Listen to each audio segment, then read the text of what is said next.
Hello there, I'm Ryan, and welcome to my channel, Analyze This Mr. Bond, where I discuss the adventures of James Bond 007 and dig for what lies beneath the surface. And today we're digging into the music of James Bond. Music is a huge part of the cinematic James Bond's identity. In fact, the series wouldn't be what it is today without its musical identity largely shaped by veteran series composer John Barry. The James Bond film scores are some of the greatest in the entire history of cinema, and the James Bond sound has left its mark on culture as a whole. Film music is a subject that's near and dear to my heart. The work of composers like Williams and North and Goldsmith became the soundtrack of my childhood. Their film scores became the scores of my childhood fantasies, and through their work, I was able to enter into the legacy of Western music, of classical music. I have a classical music background, but it was largely shaped by my experience with cinematic composers. I was able to then go back and engage with Rachmaninoff and Prokofiev and all the way back to earlier predecessors like my beloved J.S. Bach because I first fell in love with the accomplished work of so many of these great film composers. And high among those was John Barry, who shaped the Bond sound in the original Connery run and became the through line of the classic Bond eras. It was John Barry who was really the anchor of the James Bond sound. And I think you could make a strong argument that the James Bond series wouldn't be as popular today if it hadn't developed such a strong musical identity. But as I look around at the landscape today, I have complicated feelings. Film composition today in the year 2025 is not what it was at the height of the 20th century when so many of these composers were doing their greatest work. Many of those changes are technological. The way music composition is performed today is radically different than the pen and paper methods used by the great composers.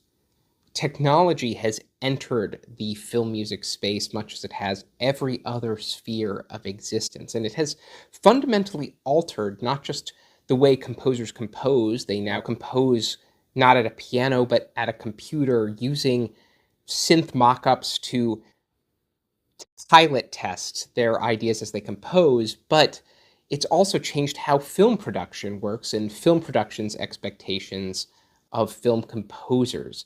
Film productions now move faster than ever, and their expectation of film composers is that they're able to use modern technology to iterate on their film scores to keep up with this rapid pace of film editing. These pressures were always on film composers in the past. Some of the great film scores were composed under very tight constraints. But now it is a baseline expectation in a way it wasn't before. Even composers like John Williams have to fight to get the time they need to compose a score in the more traditional way. The expectation the industry has is that film music can be done like any other aspect of film production on the fly. That has come at a great cost. The great film score as an object feels like something that is lost to history, at least this idea of the film score as an artifact of something that can both support the movie it's accompanying and stand alone as a piece of great music. If we look back at some of the great film scores, such as the film score for Vertigo or Spartacus, these are rich pieces of music that would be performed beautifully in the concert hall. In fact, I've heard some of these performed in the concert hall, and they are sumptuous and lovely and vital pieces of music. But increasingly, music has lost that richness and depth. And in some ways, the audience has also lost its ability to recognize that depth. I think in many ways, what we have today is a lot of sonic wallpaper that accompanies movies that feels like almost AI generated replicas of the great film scores that preceded them. watered down, dialed back to fit the films that we now see in theaters today. And in truth, films have also changed radically technologically. Advances in sound technology, in sound systems, have also put a much greater emphasis on sound design in cinema. Sound design in cinema is more intricate and detailed than ever before, and it is now competing with music in a way that wasn't always the case in older films. You had much more space in films, both for pacing reasons and editing rhythm reasons, but also just because there wasn't as much competing intricate sound design.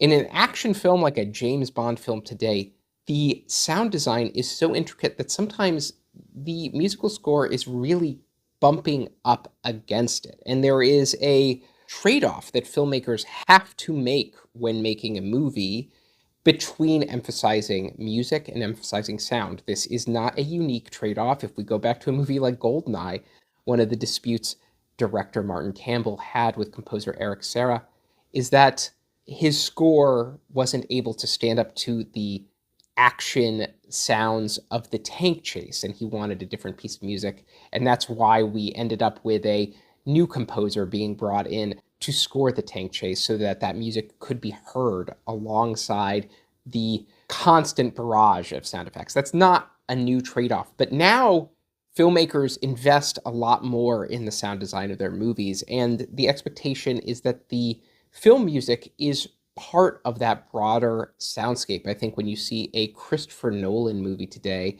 many times the film scores that accompany those movies are very much intricately ingrained into a broader soundscape that Christopher Nolan has created in those movies. And it's to Hans Zimmer's credit, who I think has done some of his better work with Christopher Nolan, that there are still anthemic elements that come out in those scores, in particular in Interstellar, which I think is the best score Zimmer has done to date. But in other places, those scores take on a much more percussive dimension. And that's not just Hans Zimmer, that's composers across the spectrum of mainstream cinema in general.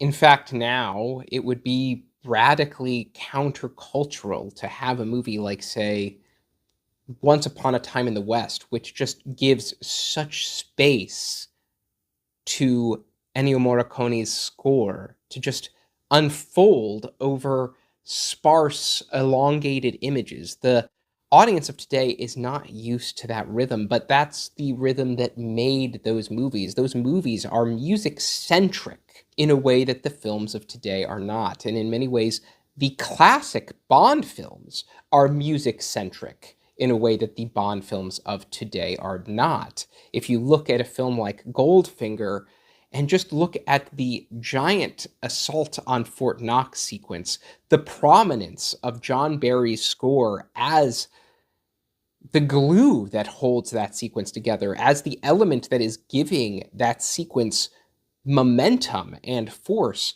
that is not how that sequence would be composed by most film directors working today. And that transition point has largely happened within the context of my lifetime. If you go back to 1990s blockbuster cinema, there was still a lot more of that anthemic music in cinema. One of the reasons David Arnold took over from composer John Barry in the 90s is that David Arnold still represented part of that old guard legacy. David Arnold was not just replicating the John Barry sound, he was pulling from the legacy of composers like Jerry Goldsmith in scores like Stargate and Independence Day. So in many ways, David Arnold had synthesized the legacy of what we might call the old guard Hollywood composers and was prepared to step into the landscape of the 90s and push it forward, because David Arnold was also working in the space as a pop music producer and had relationship with artists there, enjoyed artists who were working in the electronic music space, and was able to synthesize those elements together in a sound of the 90s. But when you look at the David Arnold scores of the 90s, they are still relatively anthemic, especially Tomorrow Never Dies, which He composed under great constraints, but you really feel his energy in being able to be a Bond composer who can just flex. There is so much declarative music in Tomorrow Never Dies in a way that we don't fully see again after that film releases. Yes, David Arnold is still able to flex in The World Is Not Enough and to an extent Die Another Day.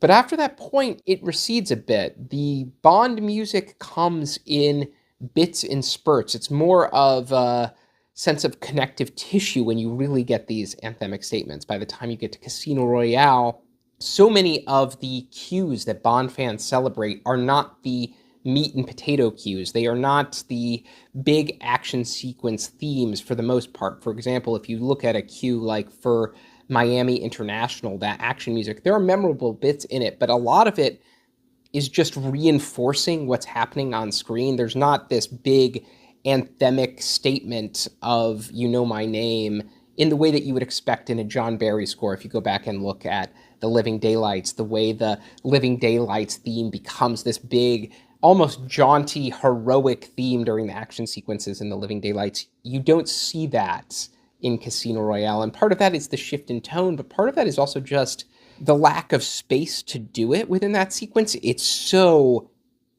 sound effect heavy. There aren't as many spaces for David Arnold to just inject flourishes into that sequence. In many ways, David Arnold gets a little lucky during the Madagascar chase earlier in the film that he has as much room to play African Rundown from that film. That cue scoring the Madagascar chase is one of David Arnold's better action cues. And as much as Bond fans love the Casino Royale score, I am pretty mixed on it. I think it highlights some of the things David Arnold does well, but it also shows this struggle to transition from the Brosnan sound into this more intense, action-driven rhythm of the Daniel Craig era. There's a lot of underscore in Casino Royale that is a little bit muted, a little bit, dare I say, uninteresting. So while there are lush, beautiful, memorable cues that happen in between some of the transitional moments, like when Bond is trying on his dinner jacket for the first time, or when Bond is meeting Vesper on the train, you get that wonderful flourish of "You Know My Name" there. Those moments are great, but those moments are actually few and far between in that score. The bulk of that score is a lot of moody and or intense underscore that doesn't have a strong dimension either in the way the themes develop or in the way that the orchestration is performed. I think that by the time you get to Quantum of Solace, David Arnold starts to find his feet a little bit more. He was pushed by Mark Forster to really lean into a new sound, and you feel David Arnold pushing into this direction where he is investing more in tighter sections of thematic development, motifs, rather than full themes. And that starts to work a lot better in the context of that action film structure. But he's also layering a lot more interesting instrumentation. He's pulling from this broad influence we call world music, quote unquote, where he is pulling in from cultural instrumentation and other elements to create this layered soundscape. And I think Quantum of Solace is really where you feel the Craig era start to develop its own sound that feels both very modern, but is also respectful of what comes before. David Arnold is a very savvy composer, and there's a lot of harmonic progressions in the Quantum of Solace score that are directly evocative of the more haunting and mysterious elements of John Barry's score, but they are a little less melodic. You're not going to walk out of the theater humming a lot of the Quantum of Solace themes, but it's layered in a way structurally as a piece of composition and in the way that it's reinforcing the scenes in the movie that I think is more sophisticated than what Casino Royale is doing. And at the end of the day, the mark of a great film score isn't that we can listen to it as a CD, it's that it's lifting the film itself, that it's creating a rich conversation with the moments in a film. And A film score can do that by reinforcing what's there or adding a new dimension that wasn't already there. And we see both of those at play in the Quantum of Solace score in a way that I really appreciate. And I think David Arnold really does a great job of creating a new version of the Bond sound that we hadn't seen before in Quantum of Solace. And he paves the way for what I think is the best score of the Craig era, Skyfall. Thomas Newman comes in, he pays tribute to David Arnold. He uses David Arnold's version of the Bond theme as though to acknowledge that Thomas Newman is not the new dedicated Bond composer, but that he's just playing in a sort of temporary role, that he's filling in for David Arnold here as he works on Skyfall. But what Thomas Newman gets to do that David Arnold didn't get to do for himself is play with that same ethos that was established in Quantum of Solace and really lean into this idea of layered instrumentation and texture as a way of adding layers to what's on screen. And Skyfall is one of those scores that I really can't imagine the film without. It is not immediately the most memorable from a melodic perspective, but there are so many moments in the film that just depend on the musical landscape that Thomas Newman is creating, whether he's playing with driving guitar sounds in ways that are unusual, whether he's playing with some of his more advanced harmonic progressions, things like the descending brass that plays for M in a sort of melancholy tone, or the rich and lush love theme that he writes for Severin, which is almost like an Alex North style grand old Hollywood romance song.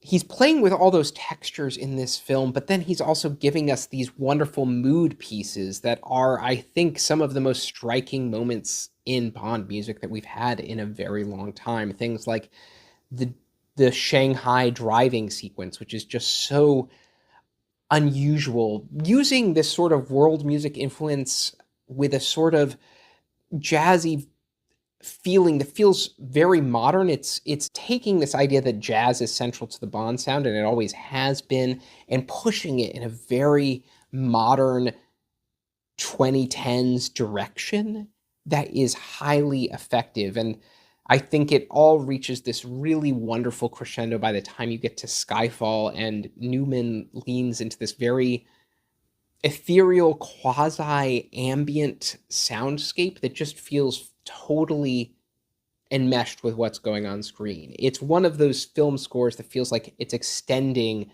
from the images on screen. I don't think Newman is anywhere near as successful in composing the score for Spectre, but Spectre was a very troubled film production-wise. I don't know what circumstances Thomas Newman was working under, and also, he was working with a different editing team. There's just something in which Thomas Newman's score and the rhythms of the film feel at odds with one another. And Hans Zimmer, when he came on board for No Time to Die, he was a late replacement for the original composer and had to kind of rush his work. Much of that score was composed by his collaborator, Steve Mazzaro. So you get this sense that Zimmer respects the property. In fact, in many places, he's playing tribute to Thomas Newman and David Arnold in the way that he composes that score, and is obviously tipping his hat to John Barry along the way. But you also get the sense that he doesn't really fully get to establish his own distinct Hans Zimmer version of the Bond sound. There's a lot of stuff that just feels like it's kind of loosely pulled from prior Hans Zimmer projects. So in many ways for me, Skyfall is the last time we had a Bond score that felt totally integrated with the Bond film that it was accompanying, and it also fully embodies a current cultural moment while paying respect to the past. And what more could you want from a Bond score? But that raises the question about what we need from Bond music going forward. If you've been following me on Instagram, you know I'm lobbying aggressively for David Arnold to come back. I don't know if that's likely. I think it's actually more probable that we would see Hans Zimmer come back, given Zimmer's close working relationship with Denis Villeneuve. But I would love to see someone who really understands the intricacies of the Bond sound as a historical artifact. David Arnold knows the Bond sound in and out. He knows how it's evolved over time. In fact, he's been one of the key architects of evolving it. He was the one who established a Bond sound for the 90s, established a Bond sound for the 2000s, and really paved the way for what Thomas Newman would do with the sound for Skyfall. He's the perfect guy to come back and say, I know the Bond sound DNA. I know how far to push it, and I also know how to play with new textures and new ideas and support whatever new vision of Bond is here to come. And undoubtedly, David Arnold has many, many ideas. He hasn't scored a Bond film since 2008's Quantum of Solace. That's quite a long time. I'm sure he has ideas bouncing around in his head. And it would be a great nod from the production to just respect this legacy of tremendous film music and give credit to someone who has helped carry the series for so long. I would also love to see what Arnold can do in the space of a Denis Villeneuve film, because what Villeneuve does with his movies is he creates these sparse spaces where, in theory, music does get room to flex, and that could give Arnold some real room to play in a way that he hasn't been allowed to play with the sort of anthemic aspects of Bond in a while. So speaking as a dedicated fan of film music and specifically Bond music, this is my way of articulating a plea to Amazon MGM, to David Heyman, to Amy Pascal, to Denis Villeneuve. David Arnold's right there. He said he wants to do it. Bring him on board. I think it would be a great way to reestablish the Bond sound so that Bond can continue to go on and conquer future decades, but with an element of continuity, with a core piece of the character's DNA. Thank you for bearing with me as I get on my soapbox here. I look forward to engaging with your thoughts in the comments. Let me know what your favorite musical moments in the Bond series are and what you would like to see Bond music become as it looks forward to the future. And as always, I'll catch you in the next one.